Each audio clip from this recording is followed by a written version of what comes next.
సంతానలేమితో బాధపడుతున్నారా? 899 రూపాయలకే fertility assessment package. వివరాలకి సంప్రదించండి. నమస్తే రమ్మగారు. నమస్తే రమ్మగారు, చిన్న పిల్లల దగ్గర నుంచి పెద్దవారి వరకు అందరికీ 4 కళ్ళు వచ్చేస్తున్నాయి. సరే, పెద్దవాళ్ళంటే సహజం అనుకుంటాము. చిన్న పిల్లల్లో కూడా చూస్తా ఉన్నామండి. అవును. ఫోన్లు ఎక్కువ చూడటం, ల్యాప్స్, టీవీలు, స్క్రీన్ టైం పెరిగిపోవటం కదండి. దీనికి ఫుడ్ ఏదన్నా ముందు నుంచి మనం జాగ్రత్తగా తీసుకుంటే రాకుండా కంట్రోల్ చేయడానికి అవకాశం ఉంటుందా? కొంచెం పోస్ట్ పోన్ చేయొచ్చా అని? అంటే పూర్వకాలపు పద్ధతులే జయ. మరి ఇప్పుడు ఏమైనా మందులు విందులు ఏమంటారు విటమిన్స్ లాంటివి వాడిస్తున్నారేమో తెలీదు. ఏవైనా సరే వాడితే ప్రతిదానికి దాని సైడ్ ఎఫెక్ట్ దానికి ఉంటుంది. సైడ్ ఎఫెక్ట్స్ లేకుండా ఉండే విధానాలు పూర్వకాలం పాటించేవాళ్ళు. మనం ఇదివరకు చెప్పినట్టే నాకు గుర్తుంది. అవునవును. అయితే చేసినట్టు చిన్నప్పటి నుంచి పిల్లలకి ఆ గ్రీన్ వెజిటబుల్స్ బాగా పెట్టాలి జయ. మనం కూడా తీసుకోవాలి.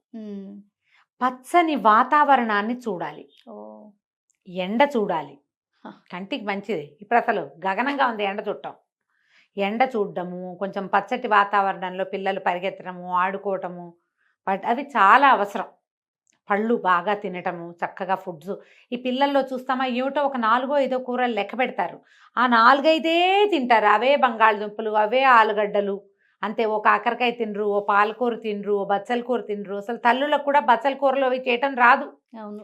2-3 రకాలు ఉంటాయి ప్రతి ఇంట్లోనూ. స్పినాచ్ అదొకటి బాగా వచ్చు, ఇంగ్లీష్ పేరు అందరికీ. అంతే. ఈ స్పినాచ్ వండుకుంటారు తప్ప చుక్క కూర, పొన్నగంటి కూర, బచ్చలి కూర, చిర్రి కూర, తర్వాత ఏమో దాన్ని ఏమంటారు గంగబావిలి కూర, మెంతి కూర, మునగాకు, చింత చిగురు, ఇవి వండరు, వాడరు, తెలీదు. అవును. ఆ బజార్లో ఏవో 1-2 వెరైటీస్ కనపడతాయి అంతే. ఎంతసేపు ఇంగ్లీష్ వాళ్ళు ఎక్కడో వేరే దేశాల్లో తినేవి, వేరే రాష్ట్రాల్లో కనపడే బ్రొకోలీలు పెట్టాలా, ఇలాంటివి చూస్తారు. ఏమిటో విచిత్రంగా మన వదిలేస్తారు. మనం తోటకూర, వదిలేస్తారు. గోంగూర. వీటిని వదిలిపెట్టేస్తారు. ఆకుకూరలు మీరు తినండి, పిల్లలకి పెట్టండి. ఆకుకూరలతో ప్రధానమైన ఉపయోగం ఒకటి, పొట్ట బాగుపడుతుంది. రెండోది కళ్ళకి మంచిది. ఇందులో గంగబావిలి కూర, తర్వాత పొన్నగంటి కూర చాలా ఇంపార్టెంట్. చాలా అంటే చాలా. ఎంత పొన్నగంటి కూర పెడితే కళ్ళు అంత బాగుంటాయి. మనం కూడా తినచ్చు. చాలా సింపుల్ కూడా. పొన్నగంటి కూర మనం అంతా 2 కట్టలు కొనుక్కొచ్చామనుకో, కూర అంతా ఒలిచేసుకుంటాం. ఆ కాడలు కొంచెం ముదురుగా ఉన్నవి ఒక ఇంత కుండీలో గుచ్చితే 4వ రోజుకి చిగురు పెడతాయి చేయ. అవునండి. 4th డే శుభ్రంగా వచ్చేస్తాయి. ఇప్పుడంతా మొరింగా అని పౌడర్ మొరింగా వెనకాల పడ్డారు. అమెజాన్లో ఏది ఎమ్మని కొట్టామంటే అది మొరింగా ఇచ్చేస్తూ ఉంటుంది. అందరూ మొరింగా మీదే పడ్డారు. మొరింగా ఒరిజినల్ది గ్రీన్గా ఉండేది తీసుకోండి. డైరెక్ట్గా తీసుకోండి. డైరెక్ట్గా ఎంత తీసుకుంటే మొరింగా అంత మంచిది. ఎముకలకి మంచిది, కళ్ళకి మంచిది. మీరు ఏ ఆకుకూరైనా స్కిన్కి, పొట్టకి, కంటికి అది చేసే మేలు ఇంత అంతా కాదు. పొట్టలో రకరకాల సమస్యలు ఉంటాయి. మనకేమిటి ప్రధానమైంది డైజెషన్ ప్రాబ్లం ఒకటైతే కాన్స్టిపేషన్ పెద్ద సమస్య. అవును. ఆకుకూరలు తినే వాళ్ళకి కాన్స్టిపేషన్ దగ్గర ఉండదు అసలు. తోటకూర లాంటివి రెగ్యులర్గా వారానికి 3 సార్లు తింటే యానల్ ఫిషర్స్ అవి వస్తాయి చూడు, మోషన్ టైట్గా అయ్యి, అవి కూడా పోతాయి జయ. పాత పద్ధతి. పీచున్న కూరలు తినాలి. అవి పొట్టకు అవసరం. ఈ కళ్ళకేమో ఇది పొన్నగంటి కూర. దీంతో పాటు మునగాకు ఒకటి. మునగాకు రసాయనం. మా చిన్నప్పుడు ఎప్పుడో మా పెద్దక్కయ్య గారి అబ్బాయికి కంటికి ఐసైట్ వచ్చిందని వాడు ఎయిర్ ఫోర్స్లో చేరబోతున్నాడో చేరాడో ఆ సంవత్సరం, ఇంకా అంత గుర్తులేదు, నేను అప్పటికి చిన్నపిల్లనే. మునగాకుతోటి ఒక రసాయనం చేశారు, హల్వాలాగా. ఎలా చేశారో గుర్తులేదు. ఇప్పుడు అందరూ అడుగుతారు అది చెప్పండి అని.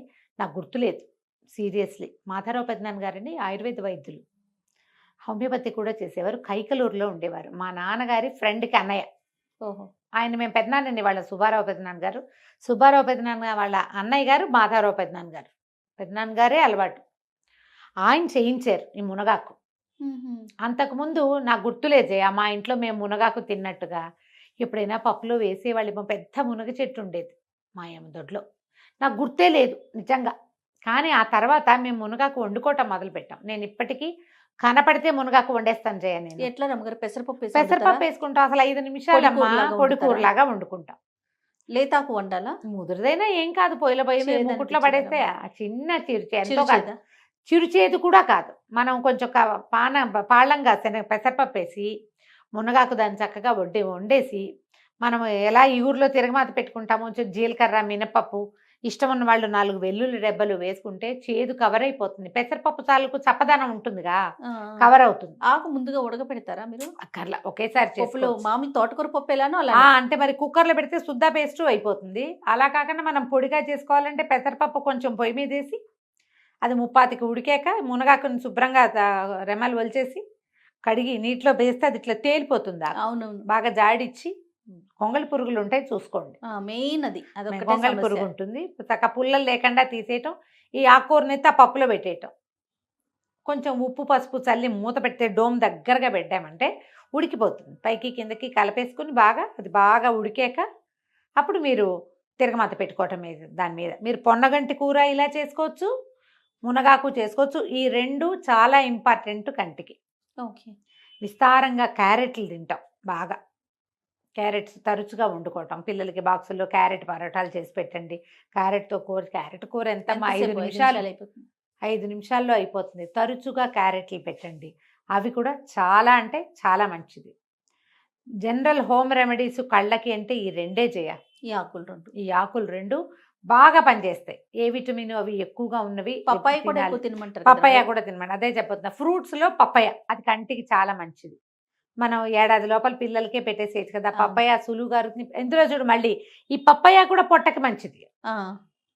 ఆ పప్పాయ కూడా పొట్టకి మంచిది. మీరు అంటే మరి పెద్ద పెద్ద కాయలు తెచ్చుకున్నప్పుడు తప్పక ఫ్రిడ్జ్లో పెడతాం, కానీ ఫ్రిడ్జ్లో పెడితే దాని క్వాలిటీ అంతా పోతుంది. ఎందుకు చప్పగా అయిపోతుంది రమ్మగారు? రుచి పోతుంది, దాంట్లో ఉండాల్సిన క్వాలిటీస్ పోతాయి. పప్పాయ అని చిన్న చిన్నవి కొనుక్కోండి. ఇంత దిబ్బ ఈ చెంబులు కొనకుండా అవే చిన్న size. కనిపిస్తున్నాయి రమ్మగారు. అవునమ్మా, అవును. ఆకుపచ్చగా ఉన్నవే కొనుక్కుని పేపర్ చుట్టూ పెట్టుకోండి. పెడితే పండుతుంది. ఎవరికైనా పపయా చెట్లున్న అదృష్టవంతులు ఉంటే చాలామందే ఉండుంటారు. చెట్టు మీద నుంచి కోసిన వెంటనే తినండి. కళ్ళకి పొట్టకి ఎంత మంచిదో. నిలవ పెట్టద్దు. పచ్చి పప్పయ కూర అది కూడా మంచిది. పపయాతో సాలెడ్ చేసుకోవచ్చు, కూర చేసుకోవచ్చు, కొంచెం పెసరపప్పు వేసి పొడి కూరలాగా వండుకోవచ్చు, ఏదైనా చేయొచ్చు. పచ్చి పపయాలు మంచివే, పండు పపయ కూడా మంచిదే. ఎవరికి ఏది అవకాశం ఉంటే అది చేయండి. ఆకుకూరలు దయచేసి అన్ని రకాల ఆకుకూరలు పరిచయం చేసుకోండి. మీకు బ్లడ్లో ఐరన్ లాస్ ఉండదు వాటి వల్ల. పొట్ట బాగుంటుంది, స్కిన్ బాగుంటుంది, హెయిర్కి మంచిది, కళ్ళకి మంచిది, ఎముకలకి మంచిది. ఓవరాల్గా కూర ఖర్చు కూడా తక్కువ. ఏ పప్పుతోటో కలిపి వేసుకుంటాం. తోటకూర కొనుక్కున్నామనుకో, ఓ 15 రూపాయలదో 20 రూపాయలదో, ఇంకేం అనుపానం అక్కర్లేదు. ఒట్టి ఇగురు, తోటకూర ఇగురు ఎంతమ్మా 5 నిమిషాల్లో అయిపోతుంది. అవును.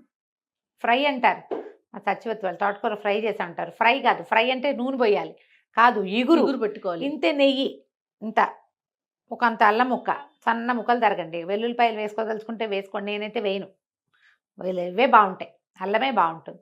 తాలింపై మినపప్పు, కొంచెం జీలకర్ర, ఎండుమిర్చి వేయటం, కూర ఎత్తి అందులో పెట్టడం. మీరు ఏ కూరనైనా అలాగే చేసుకోవచ్చు. ఉప్పు కొంచెం చూసి వేసుకోవాలి, ఇది కమ్మగా ఉంటుంది. అలవాటు చేసుకోండి. ప్రతిదీ మసాలాదారుగా తినాలని భావించద్దు. తింటే తిందురు కానీ ఇక అదే పనిగా కాకుండా ఇలాంటివి ఏమైనా తింటే కళ్ళకి మంచిది. ఇది ఆలోచించవలసిన విషయం. స్క్రీన్ టైము బాగా తగ్గించండి. కంటికి చిన్న చిన్న ఎక్సర్సైజులు తెలుస్తూ కనపడుతూ ఉంటాయి. అవునవును. ఆ చిన్న ఎక్సర్సైజ్ని ప్రాక్టీస్ చేయండి. దానివల్ల బ్రెయిన్కి కూడా మంచిదే. కళ్ళు తల కదపకుండా కళ్ళు కదపాలి, ఇట్లా కళ్ళు కదపాలి. కార్నర్స్ కి చూడడము అలాంటివి చేయాలి. పైకి కిందకి up and చూడడం, down. తల కదపకూడదు, చేయాలి. ఇలాంటివి చిన్న చిన్న ఎక్సర్సైజులు కూడా ప్రాక్టీస్ చేయండి. పిల్లల్లో గనక మయోపియా లాంటివి ఉన్నాయనుకో జయ, సహజంగానే చిన్నపిల్లల్లో ఈ కళ్ళద్దాలు వచ్చే విలక్షణం ఉంటుంది. అవును. 18 ఏళ్ళు వచ్చాక ఆమె సైట్ పెరగడం ఆగి ఎక్కడో ఒక చోట క్లోజ్ అవుతుంది కదా. వీళ్ళకి ఇలాంటివి పెడితే విపరీతంగా పెరిగిపోయి ఇంతంత భూతద్దాలు రాకుండా ఉంటాయి. కాస్త నివారించు. కొంచెం నివారించవచ్చు. తరచుగా మునగాకు తినిపించండి. మునగాకు, పచ్చి మునగాకు కూడా కొంచెం ఇంత మునగాకుని కొద్దిగా బాగా నలిపి ఉండజేసి కొద్దిగా వెన్నతో కలిపి తింటే కళ్ళకి మంచిది. వెన్న ఉండాలి, ఫ్రెష్ వెన్న. ఇంత వెన్న, అంత మునగాకు, చిన్న బెల్లం ముక్క కూడా వేసుకుంటే అంత చేదు లేకుండా ఉంటుంది. అవకాశం ఉంటే చేయండి. ఓకే. కొంచెం పెద్దవాళ్ళు అయితే మునగాకు టీ లాగా కూడా కాచుకోవచ్చు. మొరింగా ఒంటికి మంచిది, మనం వింటున్నాం కదా. ఫ్రెష్ మునగాకు కనుక దొరికిద్దా ఎక్సలెంట్. మన దొడ్లో చిన్న కుండీలో వేసుకున్న 4 రోజు 4 రెమ్మలు తీసి ఒక గ్లాస్ నీళ్ళలో మరిగించడము, లైట్గా కలర్ మారగానే తాగేయడం కంటికి మంచిది. ట్రై చేసి చూడండి. ఇవి చిన్న ఇళ్లల్లో చేసుకునే రకపు పద్ధతులు. అవునవును. చిట్కా కాదు ఇది, లిటరలీ వైద్యమే. దీన్ని చిట్కాగా భావించకండి, చాలా ఉపయోగపడే విషయం ఇది. ఒక్క కంటికే కాదు, ఇప్పుడు మీరు చెప్పిన అన్నిటికీ మన మంచిది. శరీరంలో ఉన్న అన్ని అవయవాలకు ఉపయోగపడతాయి కదా. రైట్ రమ్మ గారు, నమస్తే. నమస్తే జయ.